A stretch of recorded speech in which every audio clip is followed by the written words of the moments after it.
Shalom, and welcome to a message for the Parsha for Parshat Shmini. Shmini means the eighth. This Parsha speaks about the eighth day, and that is after 7 days of practice, finally the inauguration, the eighth day, the inauguration of the first temple, namely the tabernacle, is taking place. In fact, this took place on Rosh Chodesh Nisan, the first day of this month, which we're currently in and about to end. Now, this day obviously was a very festive day, a very exciting day, and mostly a spiritually uplifting day. But something very sad happened. On this day, as Aharon HaKohen, Aaron the priest, in fact the high priest, and his 4 sons are being inducted to become the priests of Hashem, and perpetually from there on, all their descendants, male descendants, will be the able-bodied male descendants will be priests of God. 2 of his 4 sons perished. 2 of his 4 sons became so overexcited, spiritually stimulated, that they took the holiest service, the incense, put it into a pan, and ran in unannounced, unauthorized, into the inner chamber of the tabernacle to offer the incense, which is considered to be the most spiritual of services in the tabernacle. And it says, Vateitze eish milfnei Hashem, a fire came out from before God, and unfortunately they died. Now, were they good people, or were they, God forbid, the opposite of good? Well, of course, we know that they were very holy. They were tremendous tzaddikim. They were extremely spiritual people. But yet, the way the Torah shares this story with us tells us that this is not something that Hashem wants us to do. This is not something to be emulated. This is not consistent with and compatible with Hashem's desire. What is it that happened here? In other words, in our day-to-day life, how do we explain, how do we connect to this story and apply it to our lives? So Chassidus explains, the Chassidic teachings explain that what took place over here is that they got into a very spiritual high, and they became in a forward thrust motion to get closer and closer to Hashem. And they had such deep spiritual revelation that it became overwhelmingly impossible for their bodies to contain.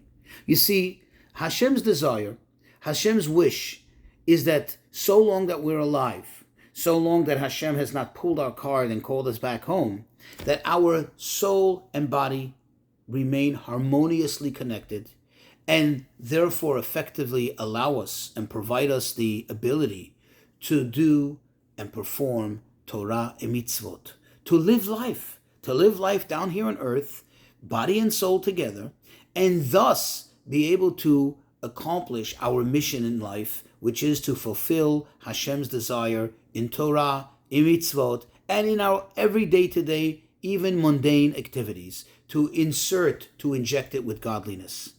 When one becomes so overwhelmingly spiritual, so overwhelmingly excited about godliness, that it is not sustainable, it is not containable, because the body just cannot contain it. The body cannot, so to speak, remain alive down here in this earth in an earthly manner. That is not consistent with Hashem's desire. That sounds very spiritual, that sounds very religious, that sounds very religiously exciting, but it's not what Hashem wants. And if it's not what Hashem wants, then it is wrong, bottom line. You see, the idea is, and this is also true for even those mitzvot which we're obligated to do, our purpose, our objective is to always find that healthy medium, that healthy balance, where we could be totally devoted to Hashem and His commandments, and at the same time maintain a realistic and, I should say, healthy lifestyle down here in the physical world. We have to bring both together. Not anywhere to one extreme, whether it's all the way to the right, or what seems to be the side of good, or God forbid, even all the way to the left, what seems to be the side of bad, of darkness. We need to always remain in the middle, always serving Hashem, being the best we can be in our practice of Torah and mitzvot, but at the same time maintain and contain a healthy, livable life down here on this earth. If one should, for example, decide, wow, what a virtue to fast, because the fact is we fast on Yom Kippur. But interesting, when Hashem tells us to fast on Yom Kippur, He tells us first on the eve of Yom Kippur, which is the 9th of Tishrei, to eat extra, to eat more. It becomes a mitzvah to eat, to prepare ourselves for the fast. But imagine somebody said, wow, fasting is such a holy thing, such a spiritually virtuous thing. I'm going to fast so often. But God forbid, what's that going to do? That's going to compromise the health of the body. That's going to compromise a person's life. That is not consistent with what Hashem wants. And the same is if one says, wow, the study of Torah, what a fantastic thing. I'm going to totally dedicate my life to the study of Torah. He's not going to work, not going to pay any bills, not going to mow the lawn, not going to prepare any food. Obviously, that's not what Hashem wants. If He wanted that, He would have kept us up in heaven. And that is the message of this week's Parsha. Be spiritual, be religious, be observant, but be that soul in body and soul together.